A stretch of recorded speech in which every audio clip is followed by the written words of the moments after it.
Bonsoir, bienvenue dans mon émission philosophique. J'espère que vous allez bien. Moi, ça va aussi très bien, merci beaucoup. Je peux pas me plaindre. Aujourd'hui, on va parler des clochards. Parce qu'on les voit partout dans la rue, sauf que personne ne leur donne aucune importance. Tout le monde les ignore.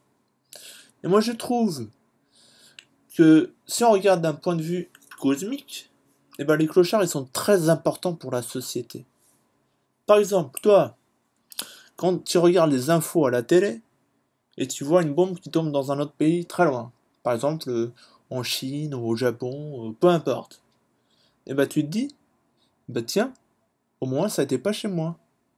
Et tu te sens tout de suite en sécurité. C'est pareil pour les clochards. Quand tu vois un clochard dans la rue, tu te dis, tiens, finalement, je vais pas si mal. Tu te sens mieux avec toi-même. Le problème avec les clochards, c'est qu'ils font la manche. Et pas tout le monde a le même avis. Il y a des gens qui disent ouais, moi je donne pas d'argent aux clochards parce que c'est des gros feignants qui se chargent du boulot. C'est leur avis. Il y a d'autres gens qui disent moi je donne une petite pièce chaque fois que je peux parce que si tout le monde donnait une petite pièce aux clochards, on pourrait les aider à s'en sortir de la misère. Voilà, chacun a son avis. Chacun fait ce qu'on veut. Et moi, je donne pas. Parce que un jour, en sortant de la boulangerie, j'avais plein de petites pièces rouges dans ma poche. Et je me suis dit, qu'est-ce que je vais faire avec ça? Vous voyez les petites pièces d'1 et 2 centimes, qui sert à rien. Et à ce moment-là, je vois un clochard dans la rue. Je me dis, tiens, je vais donner ça à un clochard. Ça va être utile pour lui.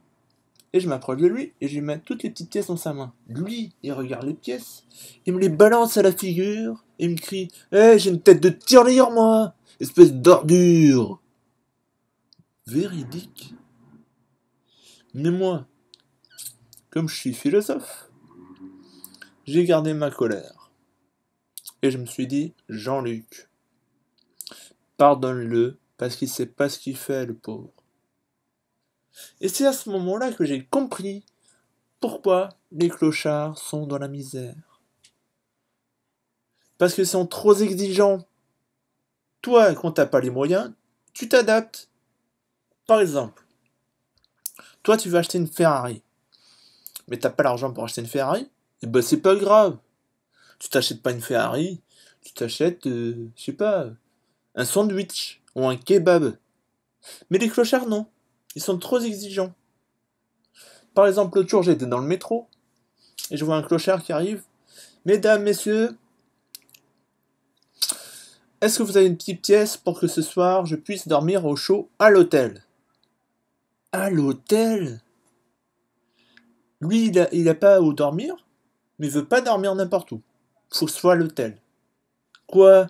Tu veux qu'on t'amène en limousine aussi? Avec du champagne? Mon gars, mets les pieds sur terre. Tu rêves. C'est pas facile la vie, hein? C'est pas si facile, hein? Après, il y a ceux qui ont des petites techniques pour gratter des pièces aux gens. Il y a ceux avec les petits chiens, tu les vois à côté des distributeurs de boissons. Et qui disent monsieur, excusez-moi, est-ce que vous pouvez me dépanner une petite pièce de 50 centimes? Parce que la machine n'accepte pas les billets, et moi j'ai juste un billet de 50. Un billet de 50, toi?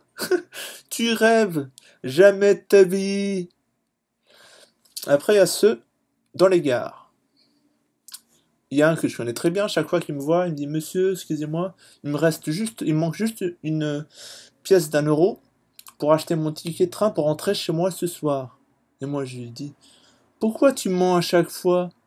Je sais très bien que tu dors ici sur le quai, ça fait plus de 10 ans que je te vois dormir ici, pourquoi tu me mens? Et lui il me crie à la gueule. Et moi je lui dis, voilà, hein, c'est pas grave de dire la vérité, mais c'est ça la vérité. Après, ils sont pas tous pareils les clochards, il faut pas faire d'amalgame. Il y en a qui sont très bien, qui sont honnêtes, qui cherchent du travail.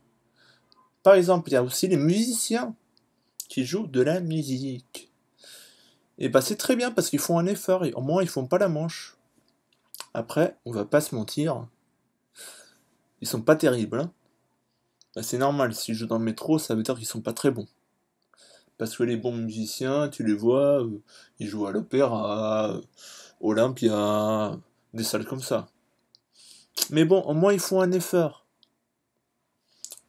Bon, après c'est pas toujours agréable, parce que déjà dans le métro, t'as le bruit du métro qui est insupportable, plus le bruit des instruments, parfois c'est pénible. Mais bon.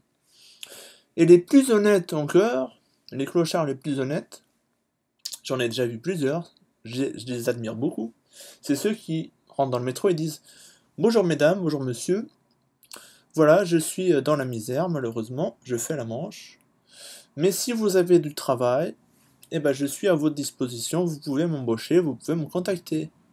Voilà, c'est très bien. Après, entre nous, qui aimerait avoir un clochard dans son entreprise? Hmm. T'imagines le patron d'un magasin de parfums ou de vêtements?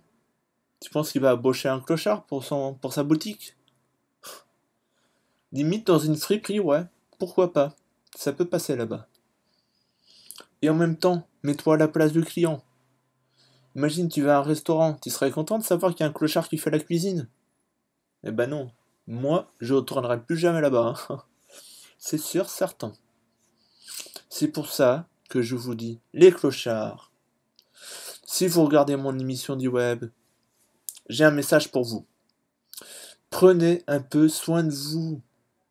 Prenez une douche. Allez au coiffeur de temps en temps. Prenez un peu soin de vous, les amis, c'est important pour vous en sortir de la misère. Sinon, ça va pas le faire comme ça, hein. Faut faire des efforts. D'accord? Prenez un peu soin de vous. Voilà.